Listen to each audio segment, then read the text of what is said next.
black guns. Green guns are bronze. They're made out of copper, 90% copper, so they turn green over the years.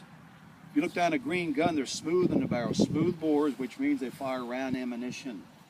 Anything that's a smooth bore is round ammo, whether it's a musket or cannon. Black guns are different. They're iron. All your iron guns are rifled. So every black gun in the field has these spiral grooves, and it spins the shell. You get double the range. Green guns 1 mile, black guns 2 miles. Most are real. Let me get back here on the end. It'll say PIC in this case, Phoenixville Iron Company near Philadelphia. Made in 1862, could have been here.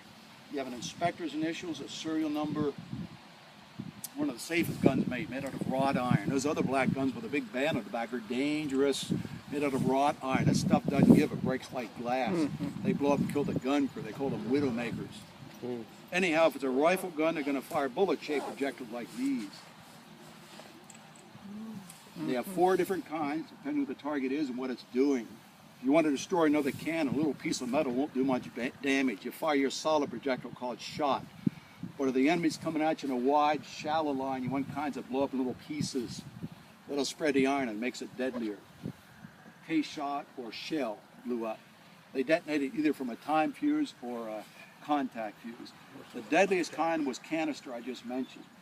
That was loaded with balls packed in sawdust, so it leaves the barrel, just spreads out like a big shotgun. Now put up to 3 in the barrel, knock a hole in the line as mentioned, as long as it busts. There are parts of soldiers hanging out of trees from canister. This is 1 canister ball, that's a real one. 27 to a can, they went to 72 the same year, they made them deadlier. Who has any cannon questions? How do they elevate the cannon to get? You have an elevating screw to aim it. You move the trail left or right. The sights, here's the sight.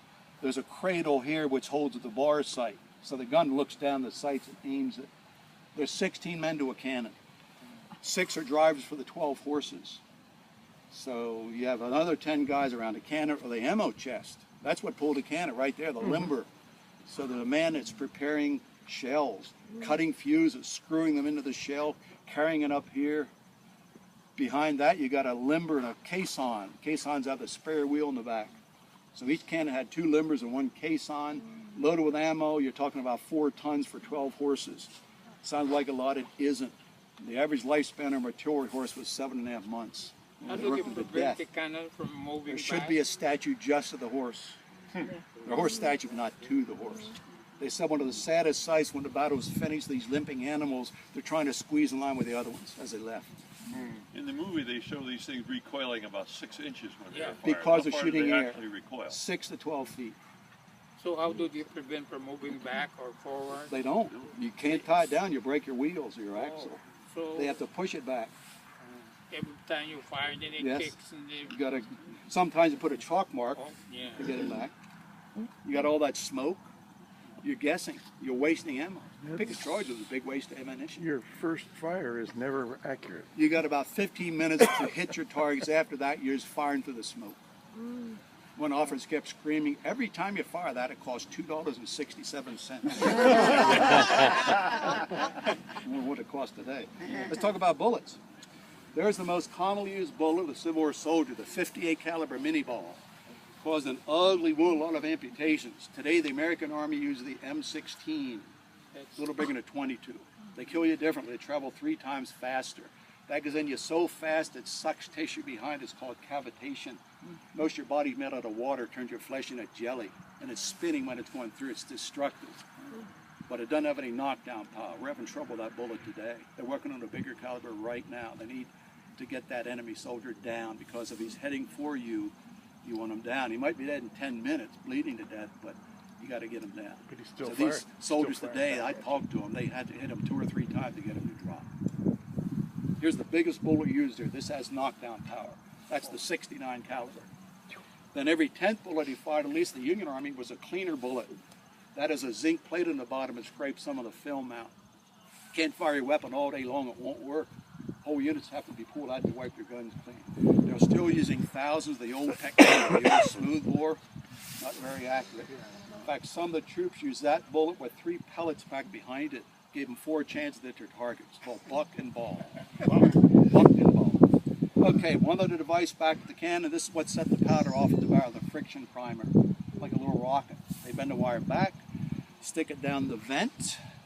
They attach a 12-foot cord with a hook, goes in that little wire ring to get away from the cannon.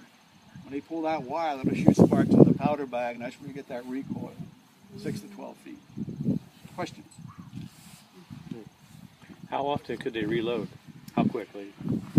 They can go to rapid fire 2 to 3 times a minute, but they're wasting ammo. They have to let, the big thing was letting the smoke drift.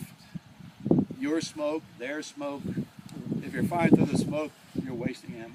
But I was thinking the barrel would be so hot once you put that other You can charge fry an in. egg on it. It's sizzling hot. Yeah. Sometimes they would fire without using the friction primer.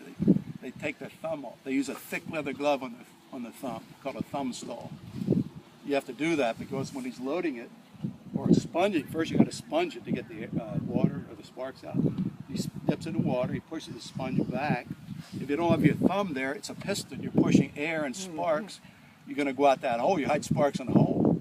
You have to keep your thumb there when he takes the sponge rammer out because it'll suck air back in and rekindle those sparks. So if I'm doing this and I hear any hissing noise, that guy's not doing his job. I'll yell something nasty at him. Yeah, they're going to blow up in front of you.